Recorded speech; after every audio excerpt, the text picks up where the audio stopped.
Hello and welcome to Ladz podcast. I'm Mason, we've got Brian, and of course we've got number 29, netminder, Aaron Burton. How you doing, mate? I'm good, how are you? Yeah, not too Very bad, well, thank you. But thank you for popping on. No, well, I know you've come quite a long way. Just a little bit. And of course, training a bit later. Can't wait to see that later. So, yeah, so what we'll do, answer questions about early career, what you do, and of course any fun questions. And I know you've got a funny story for us for a treat. Funny for some, not so much for me. PTSD, but we'll go from there. But yeah, we'll start on now. So what we'll do is, how did you get into ice hockey and how did it start? So when I was in primary school, our school ran a program. It was kind of like their own weird twist on things, where parents could take their kids to do extracurricular, like PE kind of related stuff instead of the traditional like football, rugby, whatever. And my dad grew up in Bracknell, so was a Bees fan, and obviously his geese that was there. So winter sports kind of just seemed like his kind of push. And obviously John ran a rink in Bristol. It's not the best rink in the world, but it was our local rink. And I remember going, I think it was a Tuesday at like 4 o'clock in the afternoon. So finished school a little bit early, went to do that, and just a normal like the figure skating style lessons they did. And then following on from that, the senior men's got on. This would have been probably Pitbull's first year as a senior team. Maybe, yeah, because obviously they disappeared for many years and then came back when Richie Hargreaves revitalised the team. And I was just in awe. I was like, I want to do that. Yeah. And my parents were like, shouldn't you learn to skate first? Like, no, I come later. So I think the week after that, I enrolled in their beginner program under, if anyone knows, Bristol Rink under Steve Cousins, who's still present in the rink now, many years later. And then just worked my way through the junior system at Bristol. And then so the rink closed and then I had to move clubs, which went to Oxford, then to Cardiff, then was it Bees or Oxford? One of the two for my U20s year, and then I went and played as an import. So I moved abroad.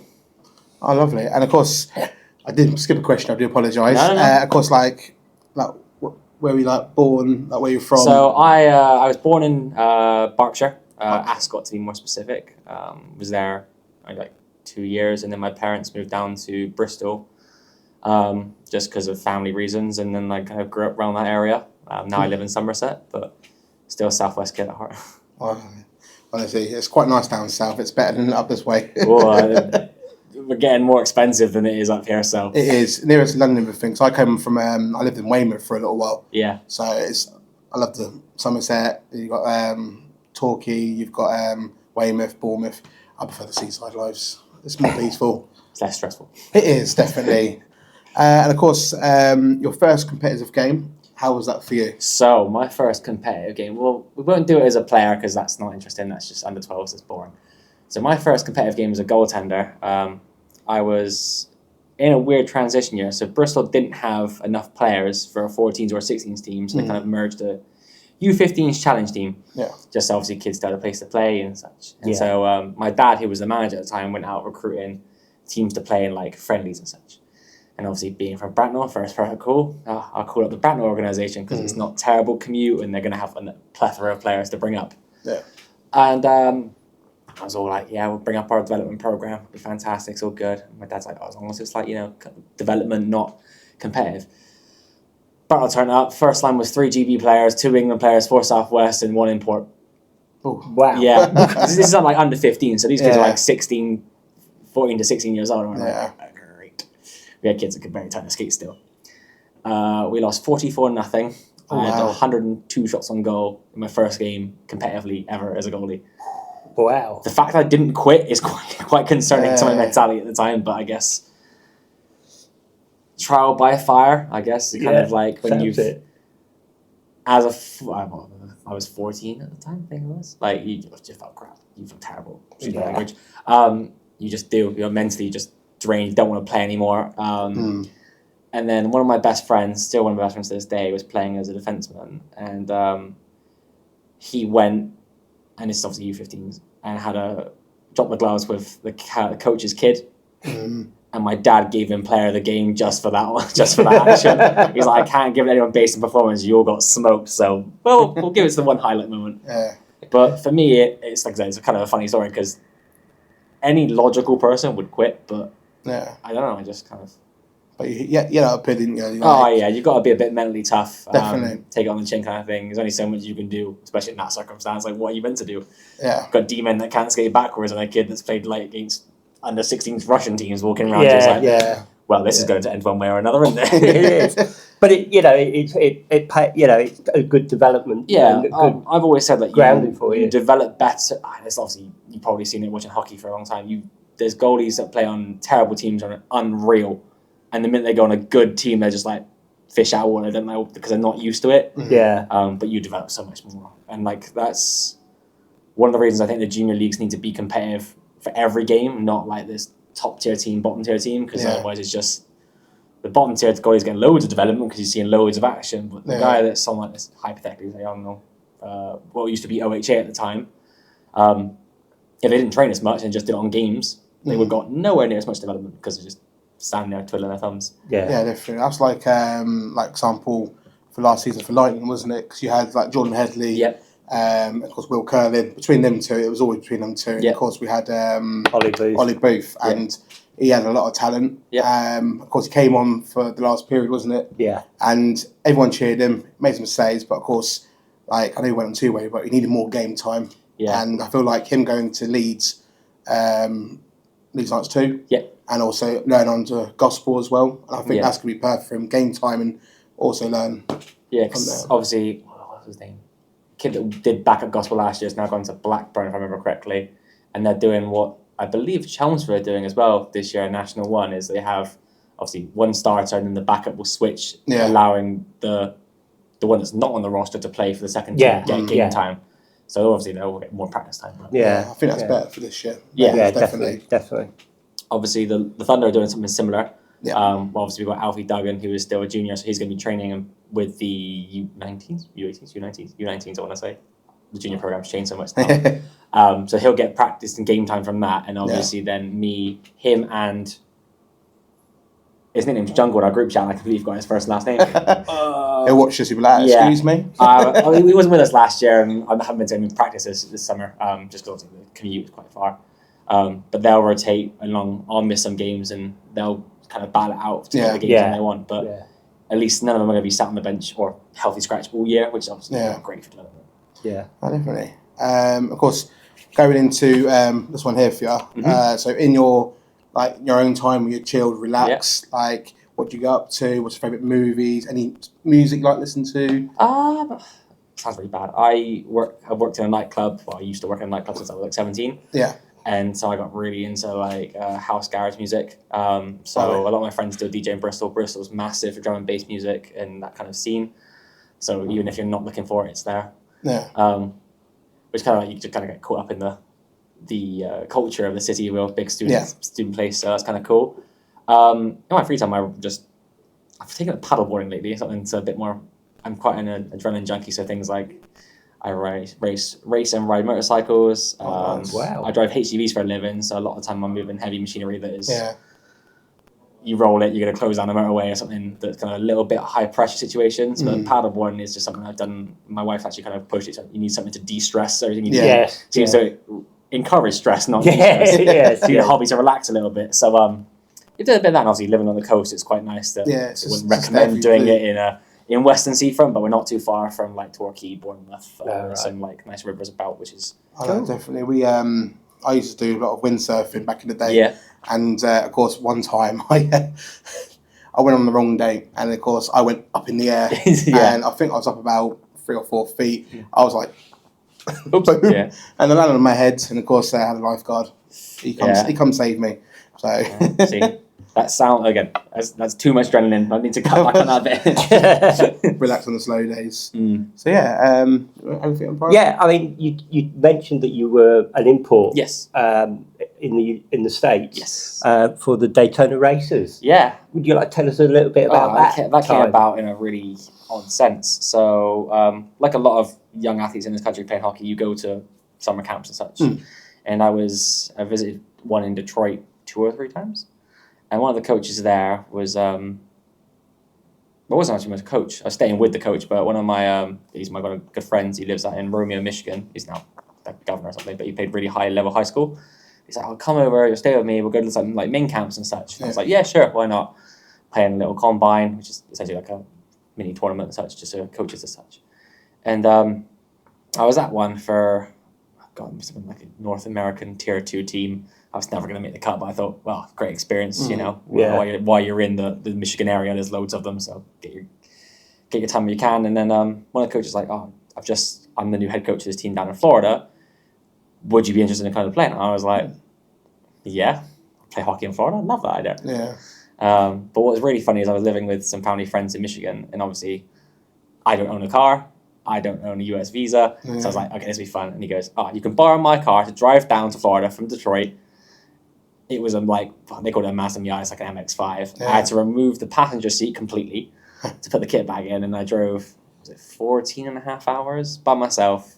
Wow. I was 18 years old. Yeah, from Detroit all the way down to Florida, and then did some the main campus there, and then I had to drive back to return the car because I couldn't keep with me, and then flew back down. But obviously left all my kit and such at the place. But that was really, really interesting because obviously it's kind of what a lot of programs in this country aim to be like. But obviously the ice time for them is a lot cheaper and such. But for me, it was the off-ice aspect that changed everything. Like we lived in houses with players and teammates and such. And the hockey level that I played at, I wouldn't say is ecstatic or amazing. It definitely wasn't as good as some of the players coming out of this country now. But it was the development opportunities that was the difference maker. And I think on a non-hockey player, you develop more and grow more as an adult, as a young adult, as a person in that year and a bit of not having this comfort blanket of your family, your friends and such that you do. So it's great growth as an adult and as an individual, but as an athlete, you can get the same results here in this country, but you just got to put your own work in, whereas obviously that's very cookie cutter structured. Yeah. Right. So what would you say your key strengths is it netminder, goaltender? Whatever floats your boat, really. As a netminder, what areas do you focus on improving? Or you're looking to improve? I think if I went on based on last season, it would be rebound control, because obviously being in the league that we were in, it's really competitive and you can't give second chances to some of the players in that league. Yeah. But obviously now we've changed leagues a little bit. I think for me it's more of the players we're playing against aren't obviously some are still as intense and some are still just as aggressive, but our D-men will be able to manage the puck a bit better on our end. So it's not like I don't have to focus on it, but it's not a primary focus. For me, it will be dictating the way the defensive zone is played. I just think that being on a younger squad this year and last year, it's quite easy to get caught up in, not superstar effect, but watching certain players and knowing where they are and all that kind of stuff. Whereas in Division 2, where I think it's quite well-rounded, it'll be more being disciplined in basic structure, because you have loads of kids changing in and out all the time, which is good for hockey. But also there's no superstar effect to be like, oh no, where is this person going to be? This is the high threat guy. Overall. Yeah. So communication is obviously key. So for me, is talking, but in a way that is effective, not just shouting random things. It's making sure.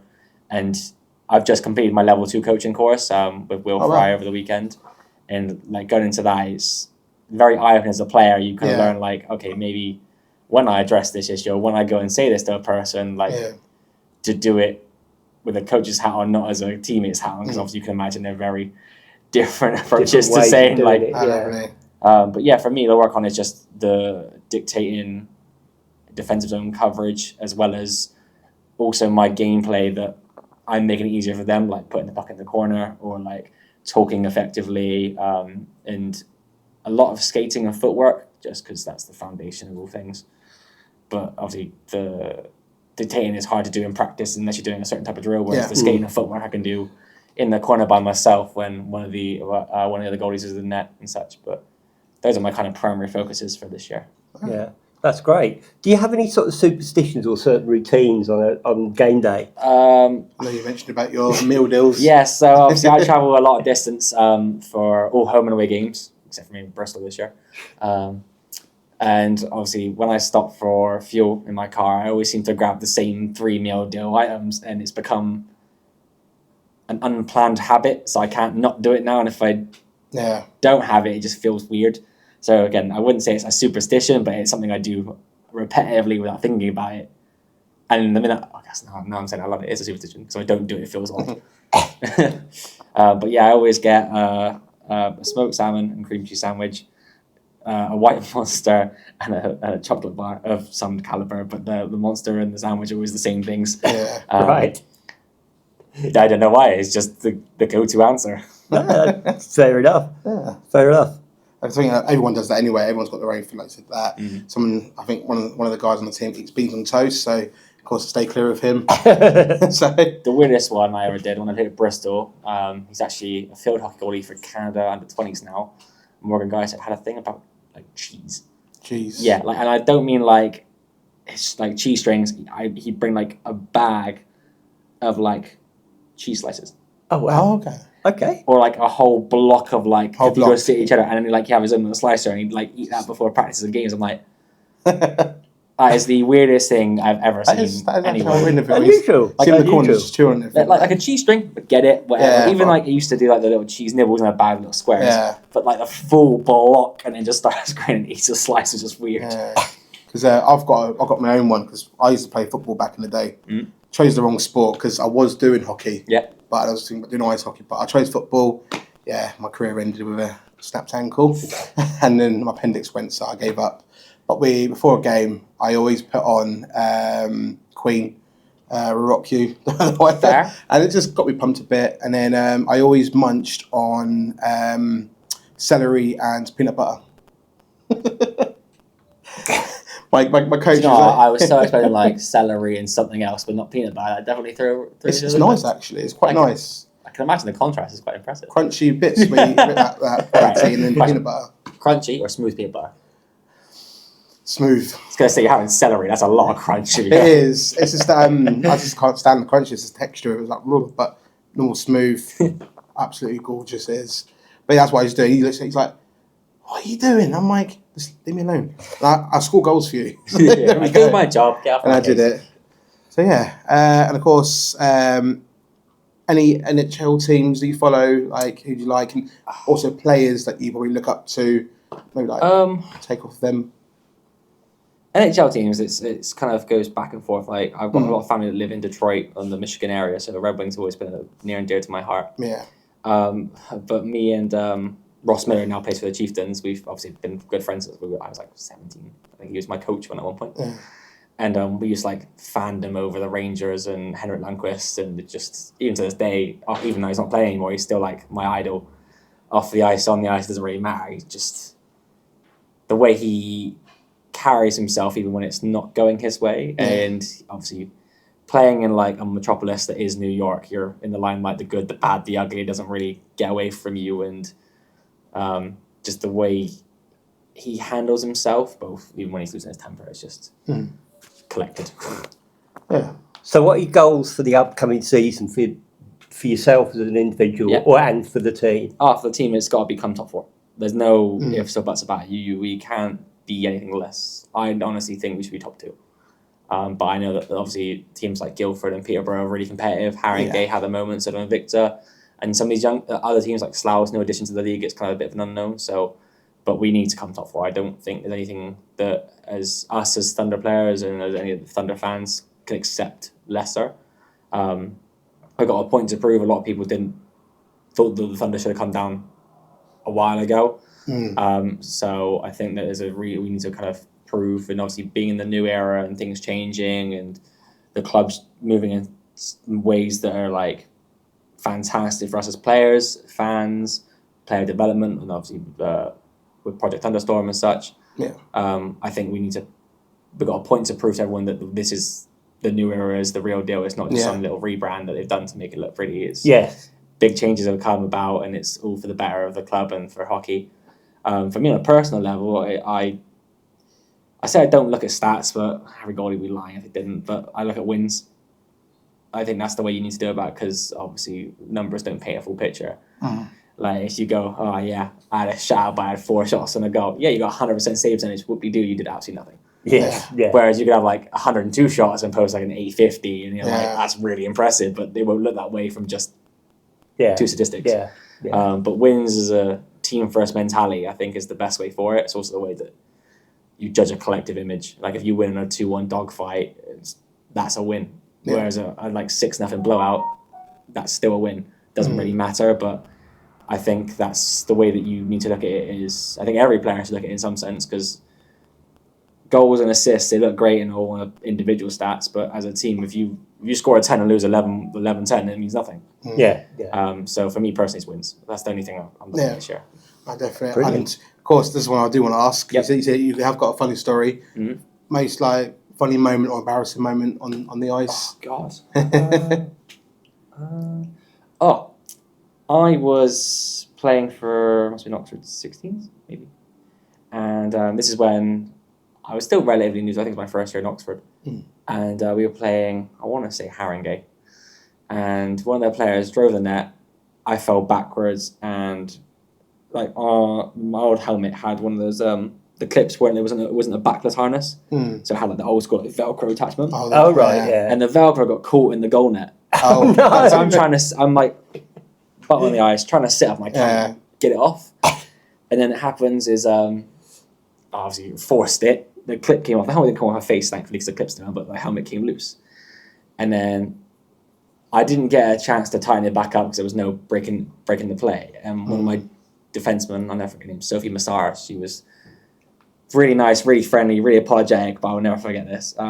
She got like a knee-on-knee hit, and as in the process of losing her balance, turned around and like lumberjacked me straight in the back of the head. Oh no! And at this point, the helmet had slipped up a little bit, and it caught me here, and I got knocked out cold on the ice. Oh no! And then obviously, lucky our manager at the time, we had two. My mum's a medic, but also one of my teammates, Will and Harry Harrison. Their mum Jane is also, she works at the John Radcliffe.